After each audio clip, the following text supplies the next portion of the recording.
Welcome children. Topic है हमारा आज का साइन कन्वेंशंस फॉर लेंसेज।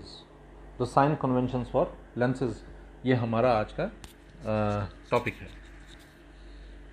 तो पिछला जो लेक्चर था उसमें आपने बहुत कुछ नया सीखा। लीनियर मैग्निफिकेशन के बारे में पढ़ा, आपने लेंस फॉर्मूला पढ़ा और पावर के बारे में पढ़ा। बहुत सारी चीज़ें आपने नई सीखी। ठीक, तो आज का टॉपिक जो है वो है sign conventions for lenses. Lenses में साइन कन्वेंशन किस तरह से आप इस्तेमाल में लाते हैं, ये आपको याद होगा, आपने मिरर में भी ये टॉपिक पढ़ा था, साइन कन्वेंशंस फॉर लेंसेज। लेकिन जितना वहाँ पर मुझे डिटेल में बोलना पड़ा था, यहाँ पर उतना मुझे बोलना नहीं पड़ेगा, क्योंकि बहुत सारी चीज़ें आप बड़ी जल्दी समझ जाएंगे। एक बात तो मैं आपको फिर भी बोलूँगा, और वो ये है, यहाँ पर भी जो distance along with incident ray लेते हैं वो पॉजिटिव होता है, और जो डिस्टेंस अगेंस्ट इंसिडेंट रे लेते हैं वो नेगेटिव होता है। एक बात। और दूसरी बात यह है कि जब भी आपको डिस्टेंस लेना होता है ऑप्टिकल सेंटर से ही लेना होता है। जैसे मिरर में पोल से आप लेते थे, यहाँ पर आपको लेंसेज के केस में आपको वो डिस्टेंसेस जो हैं वो ऑप्टिकल सेंटर से लेना है। तो मैं इसको दो पार्ट्स में डिवाइड कर देता हूँ, क्योंकि दो तरह के लेंसेज होते हैं, कॉनकेव ओके, और दूसरा क्या है, कॉन्वेक्स। तो देखते हैं कॉनकेव लेंस और कॉन्वेक्स लेंस। तो कॉनकेव लेंस के केस में सबसे पहले याद रखिए, U हमेशा नेगेटिव होता है, और यही U यहाँ पर भी हमेशा नेगेटिव होता है, ये भी आपने याद रखना है। तो U का केस जो है कॉनकेव लेंस में हमेशा नेगेटिव, और वो कॉन्वेक्स लेंस में भी हमेशा नेगेटिव ही होगा। जैसे आपको याद होगा मिरर का केस था, मिरर में भी U जो था वो हमेशा आपको नेगेटिव लेना पड़ता था। कॉनकेव लेंस में V जो है वो हमेशा पॉजिटिव होता है, लेकिन कॉन्वेक्स लेंस में V जो है वो पॉजिटिव होगा वर्चुअल इमेज के लिए और नेगेटिव होगा रियल इमेज के लिए। ठीक है जी, V जो है पॉजिटिव होगा वर्चुअल इमेज के लिए और नेगेटिव होगा रियल इमेज के लिए। ये आपको ध्यान में रखना है। मैं दोबारा से रिपीट कर देता हूं। एक कनकेव लेंस का केस जब आप स्टडी करते हैं तो उसमें U हमेशा नेगेटिव होता है, कॉन्वेक्स लेंस के केस में भी U नेगेटिव होता है। यानी कि लेंसेज के केस में U हमेशा नेगेटिव होता है। कॉनकेव लेंस के केस में V हमेशा पॉजिटिव होता है, कॉन्वेक्स लेंस के केस में V पॉजिटिव होगा वर्चुअल के लिए और नेगेटिव होगा रियल के लिए। ये आपको ध्यान में रखना है। अब हम बात करते हैं फोकल लेंथ की। कॉनकेव लेंस के केस में फोकल लेंथ आप हमेशा नेगेटिव लेते हो, ठीक है, और इसके केस में फोकल लेंथ आप हमेशा पॉजिटिव लेते हो। ये किसका केस है? कनकेव लेंस का केस। F हमेशा नेगेटिव, कॉन्वेक्स लेंस के केस में F हमेशा पॉजिटिव। ये आपने हमेशा अपने ध्यान में जो है वो रखना है। और एक और चीज़ अपने ध्यान में रखनी है, वो है power of lens. Power of lens concave में हमेशा नेगेटिव होता है। पावर ऑफ लेंस कॉनकेव के केस में ये हमेशा it is going to be negative, ये हमेशा नेगेटिव होने वाला है। और पावर ऑफ लेंस हमेशा पॉजिटिव होगा कॉन्वेक्स लेंस के केस में। यानी कि अगर आपको पावर नेगेटिव दिया होगा तो आप बड़े आराम से बता सकते हो कि कनकेव लेंस है। अगर आपको पावर नेगेटिव पॉजिटिव दिया हो तो आप आराम से बता सकते हैं कन्वेक्स लेंस है। यही चीज़ आप फोकल लेंथ में भी अप्लाई कर सकते हैं। फोकल लेंथ नेगेटिव होगा तो कनकेव लेंस है, फोकल लेंथ पॉजिटिव होगा तो कन्वेक्स लेंस है। अब थोड़ा सा और आगे बढ़ते हैं। अब बात करते हैं मैग्निफिकेशन की। मैग्निफिकेशन कॉनकेव लेंस के केस में पॉजिटिव होगा, क्योंकि कॉनकेव लेंस के केस में हमेशा वर्चुअल इमेज ही बनती है। तो सिंस वर्चुअल इमेज की फॉर्मेशन होती है कनकेव के केस में, इसीलिए जो कनकेव लेंस का मैग्निफिकेशन होता है पॉजिटिव होगा। आपको याद होगा मैं मिरर करवाते वक्त भी मैंने आपको ये बात बताई थी कि वर्चुअल इमेज जो है उसका मैग्निफिकेशन आप पॉजिटिव लेते हो, ठीक है। लेकिन जब आप बात करते हो कन्वेक्स लेंस की तो इसका मैग्निफिकेशन जो है यहाँ पर भी प्लस और माइनस हो सकता है। क्यों प्लस और माइनस हो सकता है? क्योंकि कन्वेक्स लेंस के केस में आपको याद होगा मैंने 6 रे डायग्राम्स आपको बनाकर दिखाई थी, और उन 6 रे डायग्राम्स में पहली 5 जो केसेस थे उसमें आपके पास रियल इमेज बनी, यानी कि मैग्निफिकेशन जो है वो नेगेटिव होगी। और फिर जो लास्ट केस आपका बना था जब आपने ऑप्टिकल सेंटर और प्रिंसिपल फोकस के बीच में ऑब्जेक्ट को प्लेस किया था, वहां पर जो आपकी इमेज की फॉर्मेशन हुई थी वो वर्चुअल इमेज थी, तो इसलिए वहां पर पॉजिटिव होगा।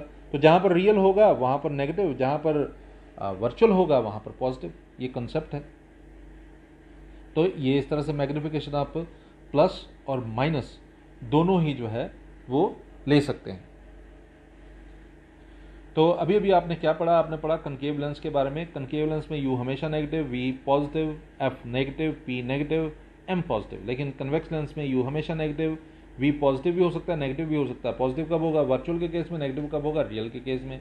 एफ हमेशा पॉजिटिव, पी हमेशा पॉजिटिव, और मैग्निफिकेशन एम जो है वो पॉजिटिव भी होगा, नेगेटिव भी होगा। पॉजिटिव होगा वर्चुअल के केस में और नेगेटिव होगा रियल के केस में। यह आपने अपने ध्यान में बात रखनी है। एक और चीज मैं आपको बता दूं, और वो ये है कि जो हाइट होता है ऑब्जेक्ट का, या सॉरी इमेज का, तो वो हाइट जो है वो अगर ऑब्जेक्ट या इमेज जो है प्रिंसिपल एक्सिस के ऊपर होती है, या आप सिर्फ इमेज की बात करें, अगर वो इरेक्ट होती है तो हाइट आपको पॉजिटिव लेनी होती है, और अगर वो इन्वर्टेड होती है तो H2 जो है वो पॉजिटिव होगा और नेगेटिव भी होगा। पॉजिटिव कब होगा? जब इरेक्ट होगा, और नेगेटिव कब होगा? जब इन्वर्टेड होगा। ये आपको बात याद रखनी है।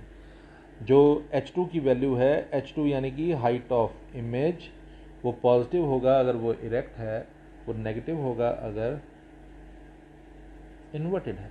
ये आपने कॉन्सेप्ट जो है अपने ध्यान में रखना है, और इसको हमेशा आपने अपने ध्यान में रखना है। तो एक और चीज़ मैं आपके साथ डिस्कस करना चाहता हूँ, वो मैं आपको बता देता हूँ, क्योंकि उससे रिलेटेड कभी कभी कोई क्वेश्चन भी आ सकता है। और वो क्या है मैं आपको बताऊं, वो ये है कि अगर आप कभी भी आप इस चीज़ को नोटिस कीजिएगा, आप बड़ी जल्दी इसको समझ पाएंगे। जब भी आपको कोई कन्वेक्स लेंस दिया जाता है, ठीक है, कोई भी आपको एक कन्वेक्स लेंस सपोज करिए दे दिया गया, अब उस कन्वेक्स लेंस के केस को जब आप स्टडी करते हैं तो आपको बहुत कुछ उस कन्वेक्स लेंस के केस में स्टडी करने को मिलता है। आप कन्वेक्स लेंस में जो सबसे इम्पॉर्टेंट चीज़ जो आपको मिलती है ना, वो ये है, ये एक ऑब्जर्वेशन है जिसमें आप क्या कह सकते हैं कि मैक्सिमम डिस्टेंस जो होता है, maximum distance between an object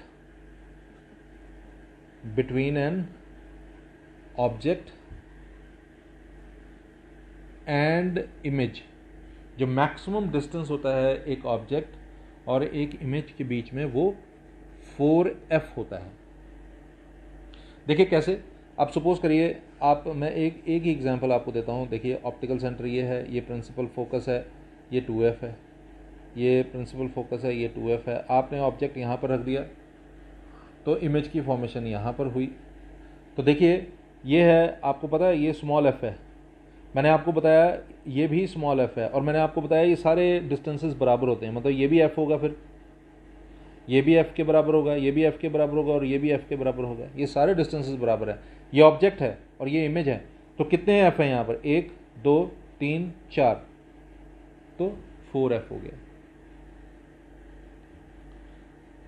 ये कुछ भी ऐसा मुश्किल नहीं था जो नहीं समझ आए, लेकिन अब सपोज कर लीजिए एक ऑब्जेक्ट यहाँ पर है, एक इमेज यहाँ पर है। ऑब्जेक्ट और इमेज के बीच का डिस्टेंस जो है वो कितने फोकल लेंथ है? 1 focal length, 2 focal length, 3 focal length, 4 focal length. तो यहाँ से यहाँ का डिस्टेंस, यहाँ से यहाँ का डिस्टेंस जो है वो बराबर है, यानी कि ऑप्टिकल सेंटर यहाँ से लेकर यहाँ तक का मिड पॉइंट है। ओके, और फोकस जो है इस पूरे का मिड पॉइंट है, तो ये ठीक है, focal length plus focal length 2f, ये focal length plus focal length 2f, 2f plus 2f 4f। आप इस तरह से बता सकते हैं कि maximum distance between an object and an image is always 4f। ठीक है ना? तो अब इसको ध्यान से समझिएगा, यानी कि ये u प्लस v जो है वो आप इसको 4f के बराबर बोल सकते हो। u प्लस v जो है ना वो आपका वो 4f के बराबर हो सकता है। एक क्वेश्चन भी है यहाँ पर ना, आप बहुत सारी बुक्स में ये क्वेश्चन है, लेकिन मेरे पास अभी लॉकडाउन चल रहा है तो मेरे पास प्रदीप्स की बुक है, और उसमें एक क्वेश्चन है, the image of small electric bulb fixed on the wall of a room is to be obtained on the opposite wall 3 metre away by means of a large convex lens. एक convex lens को use करके सामने वाली दीवार पर एक bulb की image बनानी है, ठीक है, और वो दीवार जो है वो कितनी दूरी पर है, वो 3 मीटर की दूरी पर है। What is the maximum possible focal length of the lens?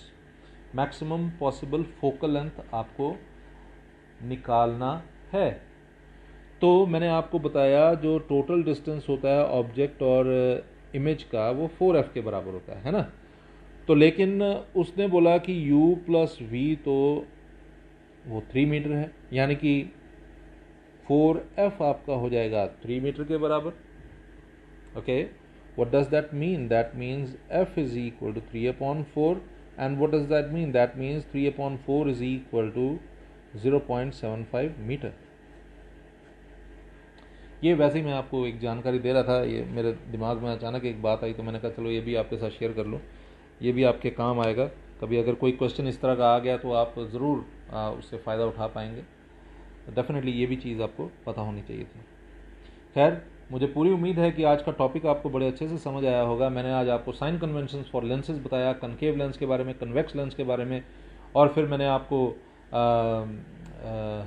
थोड़ा सा एक एक्स्ट्रा एक बात बताई कि मैक्सिमम डिस्टेंस जो होता है एक ऑब्जेक्ट और इमेज का वो 4f आप लेकर चलते हैं कन्वेक्स लेंस के केस में। ये भी आपने याद रखनी है। ये बात जो है ये हर जगह पर नहीं चलेगी, ठीक है।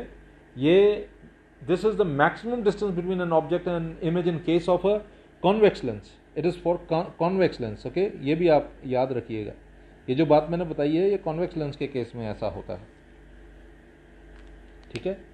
तो u प्लस v जो है वो 4f के बराबर होगा। क्योंकि 4f क्यों होगा वो मैंने आपको बता दिया। तो मुझे पूरी उम्मीद है कि ये टॉपिक आपको बड़े अच्छे से समझ आया होगा। आज का लेक्चर बड़ा छोटा था, लेकिन मैं आपको बता दूं ये छोटा ज़रूर था। ये पहला लेक्चर है जो मैंने इतनी जल्दी ख़त्म कर दिया। मुश्किल से मेरे ख्याल में 15 मिनट भी नहीं लगे होंगे और 15 मिनट से पहले ही ये ख़त्म हो गया। लेकिन इस लेक्चर की खासियत ये है कि आने वाले जितने भी टॉपिक्स हैं, न्यूमेरिकल्स जो हैं, जो लेंसेज पर बेस्ड न्यूमेरिकल्स हैं, ये पूरी तरह से इसी पर बेस्ड हैं। मुझे पूरी उम्मीद है कि आपको ये टॉपिक बड़े अच्छे से समझ आया होगा। अगर फिर भी किसी प्रकार की परेशानी होगी तो ज़रूर नीचे कमेंट बॉक्स में कमेंट कीजिए। आप में से कईयों के पास और भी बहुत सारे तरीके हैं मुझे कांटेक्ट करने के। बहुत सारे स्टूडेंट्स मेरे जो हैं, आप में से बहुत सारे जो हैं हमारी ट्यूशन क्लासेस अटेंड करते हैं, तो उनके पास तो वैसे भी वो व्हाट्सएप पे और कॉल करके अपनी समस्याएं सुलझा लेते हैं। लेकिन जिनके पास नहीं है, फ़ोन नंबर देना या व्हाट्सएप नंबर देना मेरे लिए पॉसिबल नहीं होगा, लेकिन आप ही लोगों के लिए नीचे कमेंट बॉक्स लगा होता है। वीडियो अगर पसंद आती है लाइक ज़रूर किया कीजिए, शेयर ज़रूर किया कीजिए। जैसे आप फ़ायदा उठा रहे हैं, औरों को भी अधिकार है फ़ायदा उठाने का। ज़रूर अपने दोस्तों को फ़ायदा देने की कोशिश कीजिए, बिना ये सोचे कि इससे उनको क्या फ़ायदा होगा। एक्चुअली इससे ही उनको बहुत ज़्यादा फ़ायदा होगा। जब आप शेयर करेंगे तो आप ये बताते हैं कि आप उनकी कितनी केयर करते हैं, और आपके रिश्ते जो हैं और ज़्यादा अच्छे होते हैं। और आपको डेफिनेटली, हम सोशल बीइंग्स हैं, वी आर सोशल बीइंग्स, तो इसी तरह से हम एक दूसरे को फ़ायदा दे सकते हैं। वैसे भी मैंने ये सोचकर ये चैनल शुरू किया था कि लॉकडाउन में ज़्यादा से ज़्यादा बच्चे जो हैं इसका फ़ायदा उठाएं, और बड़ी अप्रिसिएशन मिली आप लोगों की तरफ से। सब्सक्राइब कीजिए, शेयर कीजिए। Good day.